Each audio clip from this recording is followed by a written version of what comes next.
Boa noite, que a graça e a paz do Criador esteja aí no coração de cada um de vocês aí, meus amigos. Começa aqui mais uma semana e estamos aqui novamente para continuar aí aquela série de estudos aí, a qual eu preparei aí, né, para a gente continuar adquirindo conhecimento. Eu sempre falo que conhecimento é sempre bom, é algo que ninguém tira de você. Eu quero, antes de começar aqui, de dar sequência aqui nesses estudos bíblicos, estudos históricos, eu quero agradecer todos que estão inscritos lá no meu canal, lá no YouTube, PR Carlinhos Oliveira, tem 50 pessoas lá, louvado seja Deus por isso, que gostam de obter conhecimento, e tem acompanhado os meus vídeos aí, tem gostado bastante, isso é muito bom, nos deixa o nosso coração muito feliz saber que vocês aí estão assistindo, adquirindo conhecimento, e conhecimento é sempre bom. A própria Escritura fala lá em Oséias capítulo 4, verso número 6, meu povo perece por falta de conhecimento, Colossenses 1:10, frutificar em boa obra, crescer no conhecimento. Então, você que é pregador da palavra, você que é pastor, evangelista, diácono, você que não faz parte de nenhuma denominação, mas gosta de obter aí conhecimento bíblico, vamos estar aí adentrando comigo aí na historicidade. Hoje eu quero falar sobre as consequências de Constantino, falando um pouco mais sobre a história do cristianismo, e eu convido você para estar comigo, compartilhe esse vídeo, que está aí também, meus amigos, é uma maneira de você fazer o quê? Evangelizar outras pessoas, quando você compartilha, você está levando o evangelho do reino adiante, eu estou aqui não é para falar de placa, mas para você que gosta de obter conhecimento, aprender mais das escrituras sagradas, que é sempre bom. A gente está na correria do dia a dia, nada melhor da gente parar 20 minutinhos para a gente literalmente conhecer um pouco da historicidade aí da palavra de Deus, beleza? Então, você concorda que igreja e Estado, irmão, devem estar andando distante, que as duas coisas não podem estar se relacionar, ou não tem nada a ver uma coisa com a outra, ou o Estado precisa ser laico? Então houve um tempo na nossa história, irmão, que a igreja se tornou a igreja oficial, a igreja imperial, onde o relacionamento com o cristianismo, com o Estado foi totalmente íntimo, que trouxe grandes consequências para a nossa história. Esse é o tema do nosso segundo episódio aqui sobre a história do cristianismo, de um jeito bem interessante. Eu tenho certeza que é um jeito que você vai gostar muito aí, da gente estar obtendo aí conhecimento bíblico e conhecimento histórico. Beleza, pessoal? Estão comigo? Vamos lá? Vamos aí adentrar na história? Posso contar com vocês? Então seja bem-vindo aqui nesse segundo episódio, a história do cristianismo, hoje as consequências de Constantino, é muito bom estar com vocês, para a gente estar aí adquirindo conhecimento. A gente sabe que a internet é um campo vasto de conhecimento, mas cara, fala a verdade, é muito bom a gente aprender mais das escrituras, daquele que tem nos dado o fôlego de vida, daquele que tem cuidado da nossa casa. Então no último episódio, irmão, nós vimos como que a igreja foi perseguida durante quase 300 anos, então principalmente pelo Império Romano. Agora, com a conversão de Constantino, as coisas começam a se transformar radicalmente. Então começa a trazer grandes consequências aí para a nossa história, beleza, pessoal? Vamos falar aqui sobre as consequências ali de Constantino, beleza? Preparei um esboço da hora. O ano de 324, agora Constantino é o imperador de todo o Império Romano.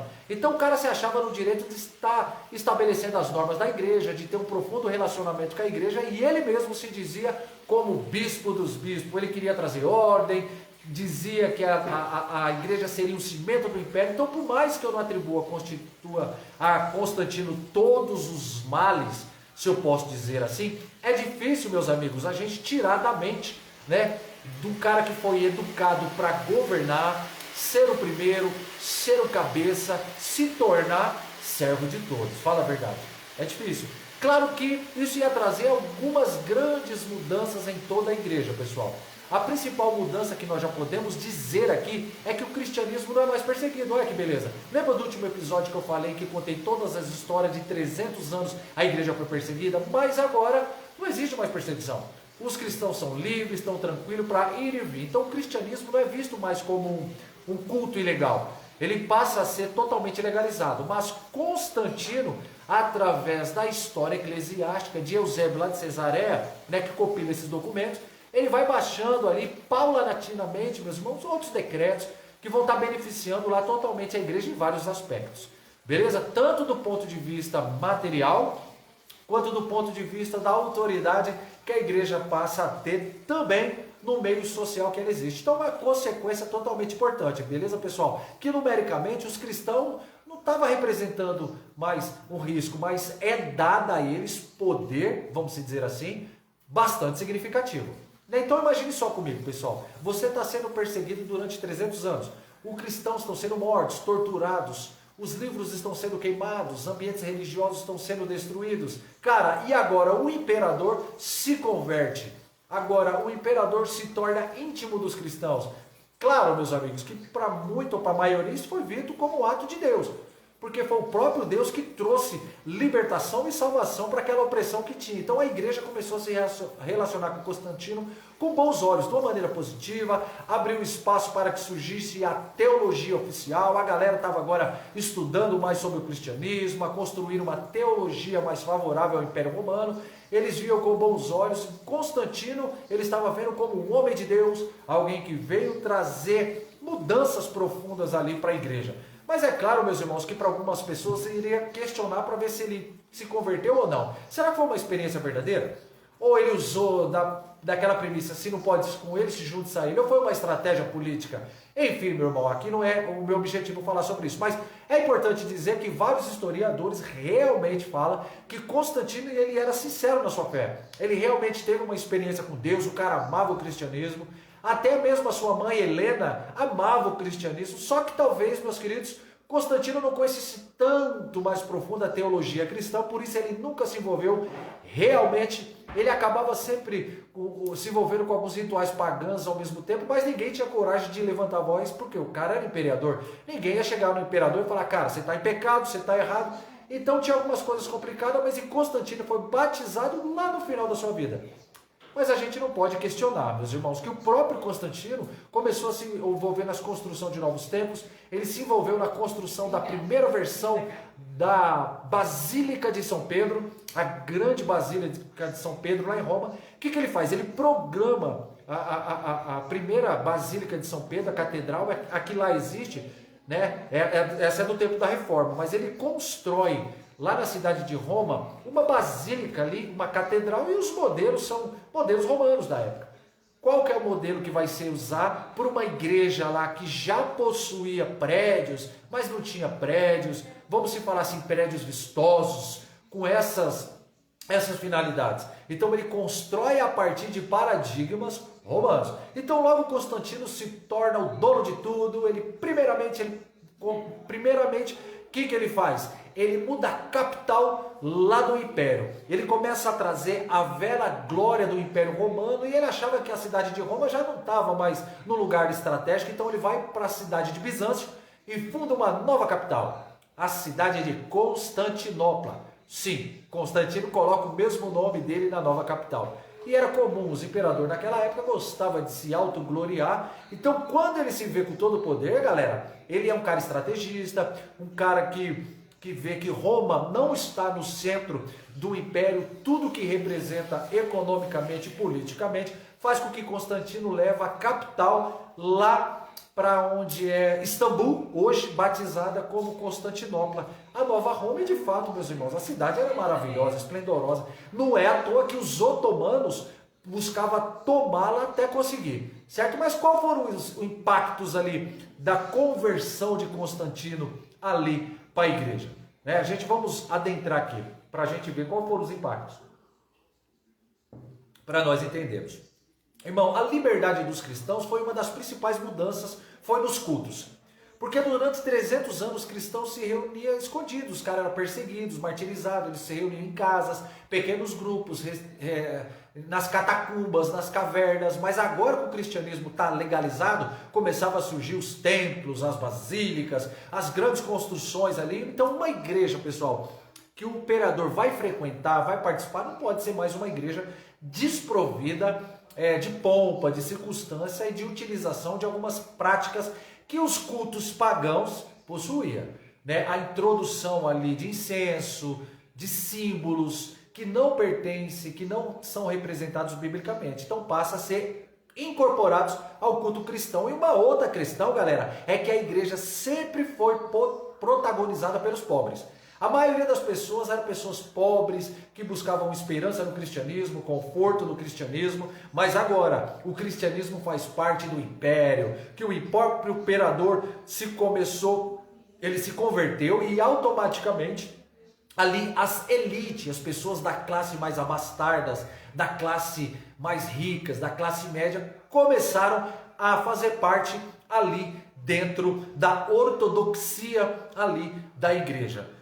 Fazer parte ali, as pompas do Império Romano começaram a fazer parte também do cristianismo, riquezas começaram a ser vistas como bênção divina, aos bons olhos, as liturgias foram transformadas em incensos, começaram a ser usados, ministros começaram a usar novas vestimentas, houve uma grande, pessoal, transformação naquela comunidade de pessoas simples que se reuniam nas casas, louvavam e adoravam Jesus Cristo, e agora foi transformada em grandes liturgias, grandes templos, da grande Basílica de São Pedro, construída por Constantino e tantos outros templos.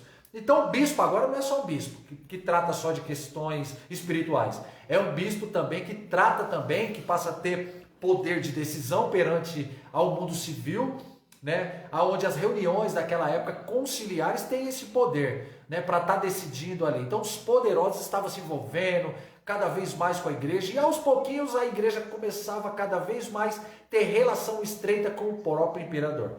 Então a igreja agora começou a imitar alguns costumes do império, não só nos cultos, como nas estruturas também, na hierarquia, aquela porta estreita que Jesus fala que as pessoas deveriam passar, parece que começou a se largar demais. Então as pessoas estavam indo aos montes por essa direção.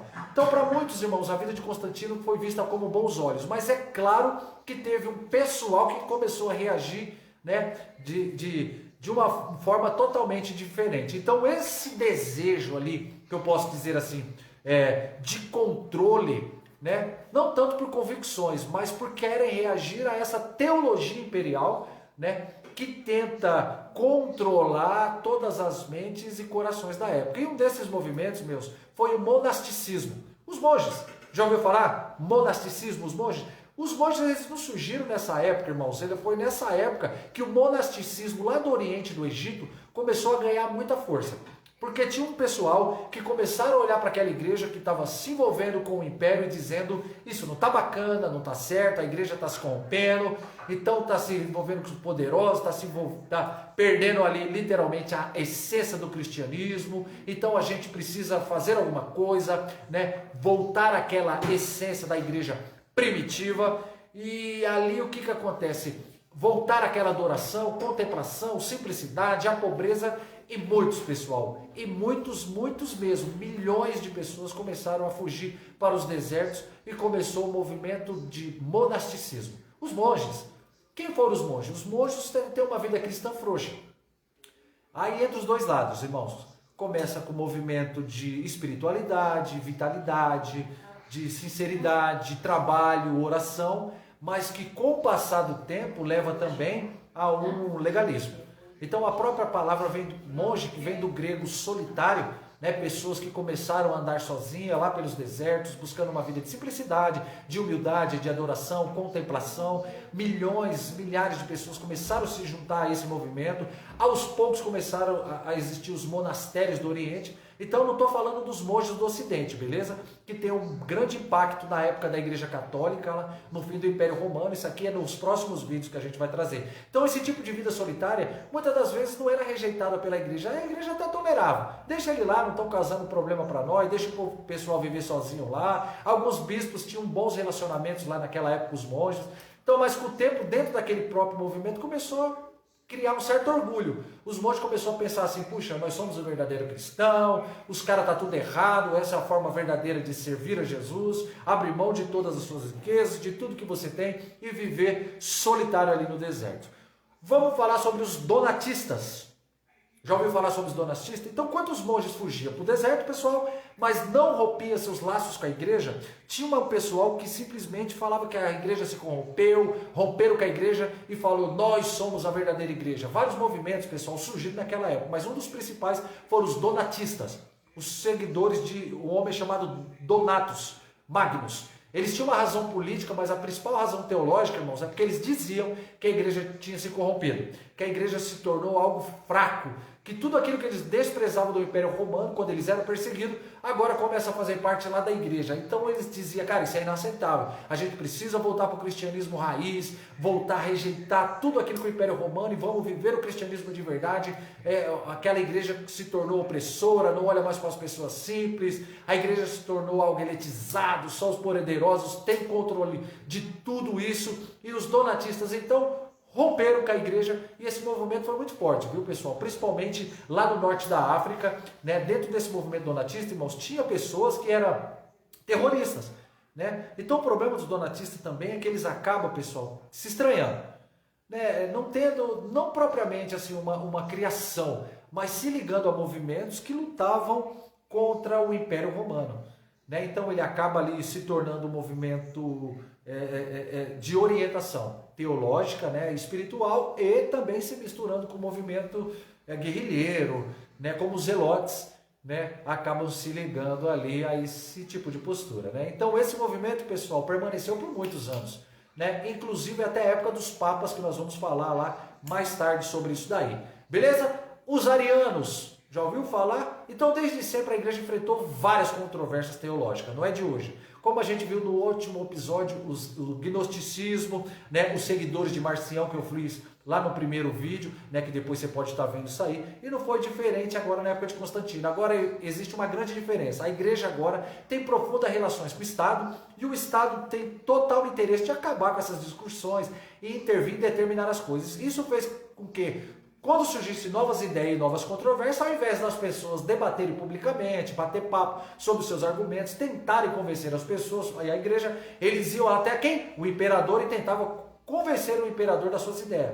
Então se alguém, pessoal, tivesse uma nova grande ideia, uma interpretação bíblica diferente, ao invés de levar para a igreja, para as pessoas, chegava no ouvido do imperador e falou, não, imperador, é o seguinte, ó, estou com uma nova ideia aqui, a Bíblia tem que ser interpretada desse jeito, por causa que é assim. Se eles conversassem com o imperador determinava e falava, tá certo. Então isso trouxe grandes problemas, irmãos, grandes controvérsias, como por exemplo, a grande controvérsia dos arianos, o arianismo. A controvérsia ariana, irmão, foi a principal controvérsia ali dos primeiros séculos da igreja. Ario, quem foi Ario? Foi um teólogo egípcio lá da cidade de Alexandria, beleza? Ele acreditava que Jesus não era plenamente divino, né? Então que Jesus ele era uma criatura de Deus, né? A mais elevada, a mais poderosa, a mais sublime, mas que Jesus tinha criado todas as coisas, mas que Jesus não poderia ser divino como Pai. Então o que faz? Atanásio, que foi um teólogo da igreja lá de Alexandria, que foi o principal opositor de Ario, ele dizia duas coisas. Bem, se Jesus não é Deus, ele é apenas uma criatura, então nós temos um problema aqui. Então uma criatura não pode redimir outras criaturas, não pode salvar outras criaturas, porque ele é apenas uma criatura. Outro problema, irmão, se Jesus é uma criatura, e a igreja ora a Jesus e adora Jesus, então a igreja é culpada de idolatria e não pode ser aceita por Deus. Então essa controvérsia, irmão, foi terrível, que foi tão grande que dividiu a igreja em duas. A partir de agora eu vou falar para vocês dois termos aqui para vocês entenderem. Por um lado nós temos os católicos. Eu não estou falando dos católicos apostólicos romanos, não, estou falando dos católicos que acreditavam na teologia da Trindade. Por outro lado, nós tínhamos os arianos, que acreditavam que Jesus não era completamente Deus, como eu acabei de falar aqui para vocês. Isso fez um racha, um cisma, a tal ponto que o próprio imperador Constantino, ele resolveu intervir nisso lá. Então, a primeira vez, Constantino, que já estava com essa ideia antes, resolve convocar o primeiro congresso mundial dos crentes, ou o primeiro concílio ecumênico, concílio de Niceia, que se reuniu lá na cidade de Niceia no ano 325. Então, esse daí, irmãos, foi um dos principais eventos da igreja, cara. Antes os cristãos eram perseguidos, certo? Os líderes não se conheciam pessoalmente, eram só cartas, né? Agora, patrocinado pelo Império, patrocinado pelo Constantino, todos os grandes líderes do cristianismo do mundo se reúnem em um só lugar. Então, pela primeira vez, os caras se encontram, podia se ver face a face, podia debater, podia conhecer, podia ver qual era a ideologia de cada bispo, de cada pessoa ali. Olha só, irmão, como o estudo é rico em conhecimento. Cara, vamos viajar aqui mais um pouquinho. Vamos viajar aqui. Olha só. Que relevância do cristianismo? Então tem muitos registros, meus amigos, que o Concílio de Nicéia foi um grande evento ali, muito importante para a história da igreja, cara. Então o imperador Constantino, já convertido ao cristianismo, ele convoca lá todos esses bispos aí que eu falei para você, da cidade lá de Nicéia, e ali naquela cidade, né, durante essas reuniões teológicas, esses debates que lá tinha, o arianismo é identificado lá como uma heresia, cara. Não foi mais considerado como uma opção teológica para aquela época, mas como um desvio totalmente herege, né? Então os arianos foram excluídos, cara, lá da igreja. Então a decisão foi a favor dos católicos. Os caras rejeitaram os arianos, criaram um novo credo, que eles diziam assim, que o poder de Jesus Cristo e quem Jesus Cristo era. Você já ouviu falar do credo niceno? O credo niceno, irmão, ele é um desenvolvimento que foi um desenvolvimento teológico, né, do credo apostólico, cara. Olha só que lindo isso daí. Vocês estão comigo, irmãos? Estão comigo? Louvado seja Deus. Vamos viajar aqui, vamos continuar. O cara desenvolve, né, sobre a natureza de Jesus esse credo. Então, enquanto o credo apostólico dizia apenas assim, creio em Jesus, Filho unigênito de Deus, o credo niceno diz assim, nascido do Pai, antes de todos os séculos, Deus de Deus, luz da luz, Deus verdadeiro de Deus verdadeiro, gerado, não criado, mesma substância de Deus, né? Eu quase enrolei a língua aqui, né? Tem a mesma essência de Deus. Não, então credo niceno, uma das grandes porções ali é a porção cristológica, irmãos. Cremos em um só Deus, Pai Todo-Poderoso, Criador de todas as coisas, visíveis e invisíveis, e em um só Senhor Jesus Cristo, o Filho de Deus, gerado como unigênito do Pai, isto é, da substância do Pai, Deus de Deus, luz de luz, verdadeiro Deus de verdadeiro Deus, gerado, não criado, consubstancial ao Pai, mediante a qual todas as coisas vieram a existir, tanto as que estão nos céus quanto as que estão na terra, e que para nós homens e para a nossa salvação desceu e se fez carne, fez-se homem e sofreu e ressuscitou ao terceiro dia, ascendeu ao céu e virá para julgar os vivos e os mortos. E no Espírito Santo, aos que dizem, pois, quando o Filho de Deus não existia, e que antes de ser concebido não existia, e que veio à existência a partir das coisas que não são, e que foi formado de outra substância, ou essência, ou que é uma criatura, ou que é mutável, variável, a esta igreja católica anatematiza. Uau! Como a gente percebe, irmão, esse credo de Nicéia aqui, cara, foi uma afronta, velho, contra os arianos. Foi um decreto contra aqueles que não acreditavam na doutrina trinitariana, lá na época. Então, no Concílio de Nicéia, os arianos foi rejeitado, certo? Então, o próprio Constantino, lá, o que ele fala? Fala assim, ou vocês mudam de pensamento, vocês vão ser expulsos, vocês vão ser exilados. Só que logo após o concílio de Nicéia, a qual teve esse concílio que eu estou falando para vocês, quando acabou esse concílio, passou-se tempo, aí o que acontece? Logo depois veio uma galera lá, um pessoal lá do arianismo, o que eles fizeram? Chegaram para Constantino com o argumento falando, ó Constantino, acho que o senhor não entendeu muito bem nosso pensamento, deixa a gente explicar aqui como funciona esse negócio dos arianos. E o que acontece? Os arianos conseguiram, né, persuadir ali Constantino e fazer com que literalmente ele voltasse atrás e acreditasse na doutrina dos arianos, né? Então olha só, como que é? Mudou de ideia o cara, mesmo com o concílio falando que estava errado, Constantino mudou de ideia e acabou exilando alguns católicos, irmão. Olha que interessante, irmãos, a gente tem que entender o seguinte, que o próprio imperador, ele era um ariano. O próprio imperador acreditava naquilo que a igreja julgou que seria uma heresia. Por quê? Porque era mais fácil convencer o Império Romano, as religiões de uma posição ariana, do que a fé trinitária. Era algo inédito, cara. Era algo novo, não tinha precedente para aquilo. Não tinha argumentação para aquilo. Então as pessoas não estavam acostumadas com Deus, que é uma essência e três pessoas. Então aquilo foi novo. Então politicamente, racionalmente, era mais fácil argumentar pelo arianismo. Então, politicamente, era melhor para Constantino ser ariano para conservar ali a sua influência com vários outros setores do Império. Então, a gente vê sempre Constantino, desde sempre, inclinado mais para essa posição ariana, que era mais fácil de ser defendida, mais aceita politicamente. Então ela tinha mais o que? Uma relação do que as outras crenças da época. Então ele desde sempre ele já fica mais pendente para o arianismo lá. E a história mostra pra gente, né, que o cara ficou do lado errado, que foi controverso. Então, apesar de ser, meus irmãos, o imperador, apesar de ter o poder político, a igreja e o labor teológico não se curvou ao poder político, cara, não se curvou ao poder do imperador. Então isso para mim, cara, é algo maravilha, é um testemunho maravilhoso. Então esse conflito entre católicos e arianos foi muito forte, irmãos. Foi dividido ali, esse racha no império. O próprio Constantino, durante quase toda a sua vida cristã, o cara foi ariano. Inclusive no final da sua vida, quando ele foi batizado por um cristão ariano.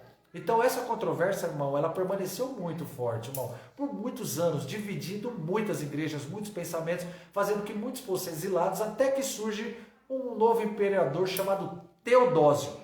Ele assume, irmãos, o poder lá no ano 379. Esse imperador aí chamado Teodósio. Então no ano 381 ele intervém nessa discussão que estava tendo lá ainda entre católicos, entre arianos, dentro dessa divisão, desse cisma. Então ele convocou um segundo congresso do Mundial dos Crentes. Agora é o Concílio de Constantinopla. Para quê? Para colocar um ponto final nessa bagunça que estava tendo de uma vez por toda nessa controvérsia. Então, finalmente, meus queridos, que nesse final, no ano 381, lá na cidade de Constantinopla, né, foi que os católicos saíram vencedores. Os caras decidiram que o Império Niceno, que a ideia da Tidrádica estava correta, e os arianos deviam ser rejeitados. Olha que confusão. Aí veio uma outra grande mudança que aconteceu. Finalmente, o imperador Teodósio faz com que o cristianismo se torne uma religião oficial do Império. Então, até agora, meus irmãos, não era uma religião oficial o cristianismo. Era uma religião tolerada, tinha bons relacionamentos lá com o Império, principalmente na época de Constantino. Mas agora, com o Teodósio, o cara faz com que o cristianismo seja a religião oficial da época. Para você ver, irmãos. Por isso que a gente fala, tá? As pessoas estão com a Bíblia, com esse instrumento aqui, ó, debaixo do braço, mas não conhece história, não sabe que houve uma historicidade. Então, olha só para vocês terem uma ideia, né? Por mais essa ideia dessa luta que estava tendo, né? Apesar dessa controvérsia, né, ariana ter sido lá vencida lá, entre aspas, no Concílio de Nicéia, demorou, cara, um tempo até que essa decisão aí chegasse aonde? A todas as igrejas, e assumisse ali a posição de ortodoxia. Então, 381, o imperador Teodósio, o que ele faz? Ele faz um edito de Tessalônica. O edito de Tessalônica, meus queridos, é um documento, né, que diz assim, a partir de agora, a fé cristã é a fé oficial do Império. Então agora, meus irmãos, nós joemos a influência do Império para fazer teologia, o dinheiro do Império para fazer teologia e a espada do Império para fazer teologia. Ou seja, todo mundo tem que ser católico. Católico nicênico, aquele que crê no credo de Nicéia. Então todos os arianos tinham que ou muda de opiniões, ou os líderes acabavam se exilando, sumia, ou seguia a ordem do imperador, o que o imperador falou, tinha que fazer. Então as controvérsias teológicas eram todas resolvidas ali pelo Estado. Então quando Teodósio, irmãos, é o imperador, e o cara escreve ali esse documento, falando que agora a fé cristã é a fé oficial, ele não faz isso porque ele era um crente ali, fervoroso, um cara que, ou a igreja devia alcançar uma posição de relevância. Não, foi um ato também de desespero político, cara. Porque o Império Romano lá naquela época estava fragmentado demais. Então nós tínhamos imperadores orientais e imperadores ocidentais. As invasões bárbaras já estavam enfraquecendo o Império Romano. Então o Império Romano vê na religião, cara, uma maneira de afirmar o seu poder e a sua hegemonia. Então, mas vale a pena dizer aqui que existiram algumas pessoas, irmãos, que foram equilibradas. Construíram uma boa teologia, que nem concordava tanto com a igreja, mas não romperam com a igreja, que foram considerados grandes gigantes ali do começo da igreja cristã. Né? Se você quiser saber mais sobre os pais da igreja, eu aconselho você e desafio também você a assistir um vídeo que eu tenho falado aí sobre os pais da igreja, né? Como Anastácio de Alexandria, como Ambrósio de Milão, João Crisóstomo, Jerônimo de Praga, né, que traduziu a Bíblia para o latim, e um dos grandes homens que teve ali da igreja primitiva, Agostinho de Hipona, né? Esses caras da fé que viveram nessa época. Assiste meu vídeo lá que vocês vão ficar sabendo. Uma grande decisão foi dividir de Teodósio. O que ele fez? Foi uma da estratégia dele, foi dividir o Império Romano em dois, né? Foi o Império Romano do Ocidente e do Oriente, né? Lembre-se disso daí que eu estou falando, o Império Romano do Ocidente e do Oriente, né? Grave isso daí que nos próximos vídeos vocês vão ficar apaixonados, vocês vão ver que interessante que aconteceu nisso aí. Já estou acabando, pessoal, mas aí, conhecimento ninguém tira de você. Bora lá, bora viajar, bora bater um papo sobre Bíblia e sobre história. Então é o seguinte, meus irmãos. Então, a partir daí, o Império do Ocidente foi se enfraquecendo. Foram muitos séculos, irmão. O Império Romano sempre conseguiu ali proteger as suas fronteiras. Mas por diversas razões, o lado ocidental tinha mais condições e foi quando começou ali as invasões bárbaras, os bárbaros ali. Esse nome aí não seja tanto para eles, porque muitos desses bárbaros aí eram cristãos. Mas outros povos que viviam lá na região das fronteiras do Império Romano começaram a invadir ali no ano 410 depois de Cristo, invadiram e saquearam a cidade de Roma. Isso marca o começo do fim do Império Romano. O Império Romano do lado ocidental vai acabar com essas invasões aí bárbaras, né? Olha só que lindo. Que lindo isso daí, irmãos. Então, vai surgir vários pequenos reinos ali na Europa, né? Então, do lado ocidental começa a ter uma decadência, aonde produção agrária, o império vai pouco a pouco perdendo força nessa região e não consegue mais conter o que eles chamavam de que os bárbaros ali são outras pessoas fora do império. Os caras não conseguiam mais segurar essa onda que vinha ali do norte, e também do norte da África, ali do Império Romano Ocidental, começa a sucumbir. Então, com o fim do Império Romano, surge o quê? Um espaço para a igreja. Surge uma oportunidade para que a igreja se fortaleça de uma maneira que nunca tinha se fortalecido antes. Então, foi nessa época, no fim do Império Romano, que surgem ali os papas. Os papas como nós conhecemos hoje, né? Que nós falamos o papado. Beleza? Então, quando, irmão, o Império Romano cai, qual que é a única força que consegue se manter unida, fortalecida e permeando ali todos esses espaços, essas lacunas que não são mais do Império Romano? A igreja cristã ocidental, né, com o seu bispo lá em Roma. Então a palavra papa, o que quer dizer? Ela quer dizer papai. O termo papa é um termo utilizado para muito bispo, não só o bispo de Roma, mas diversos outros lugares. O bispo também já foi chamado de papas, né? Mas o papa, como essa autoridade que nós vemos hoje, como líder da igreja, como aquele que diz e acontece, isso acontece nessa época, começa ali, que foi o Leão I. Então é o primeiro a chamar para si, Leão I, essa autoridade de modo claro. O bispo romano é o bispo dos bispos. Então Leão I, que é considerado o primeiro papa, nesse conceito que a gente entende hoje, foi alguém que conseguiu manter a paz, né, no meio daquelas invasões bárbaras. Então isso fez com que, pessoal, que o bispo de Roma começasse a ter muito poder. Então por causa disso daí os papas foram ganhando poder. E foi através desse Leão I que começou essa cultura, essa ideia que o papa era o substituto de Jesus, que tinha a palavra de Deus. O que o cara falava era a autoridade canônica que acabou. Isso vai abrindo as portas para que a igreja entre nos períodos mais sombrios. Nós começamos com as cruzadas, as inquisições, indulgências, um período sombrio e terrível que nós chamamos de Idade das Trevas ali, que a gente vai ver nos próximos vídeos. Então hoje tem uma grande discussão, irmão, se a igreja deve se envolver com o Estado, ou se o Estado deve ser a voz da igreja. A gente já viu na história, quando a igreja se envolve com o Estado, grandes consequências podem vir disso. Ou quando o Estado tenta ser a voz da igreja, grandes consequências podem acontecer para a vida da igreja. Então foi a própria reforma protestante, né, que trouxe esse conceito de Estado laico, né? A igreja não pode se envolver com o Estado, mas essa aí a gente pode ver aí nos próximos vídeos aí. Beleza, meus irmãos? O que você está achando sobre isso daí?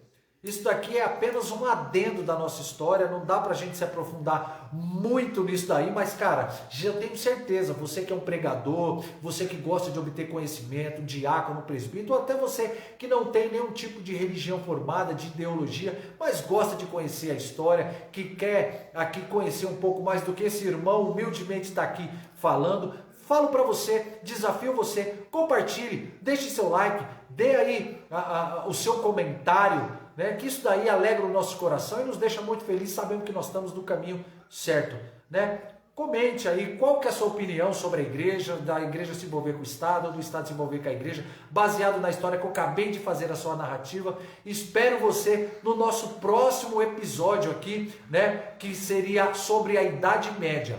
Eu já tenho um vídeo que eu fiz falando sobre a Idade Média, beleza? Então eu falo para você, depois desse vídeo aqui, veja o vídeo que eu fiz falando sobre a Idade Média, tá? E no próximo vídeo que eu vou estar aqui falando, eu quero entrar sobre a Reforma Protestante. Vamos entrar na Reforma Protestante. Beleza, meus irmãos?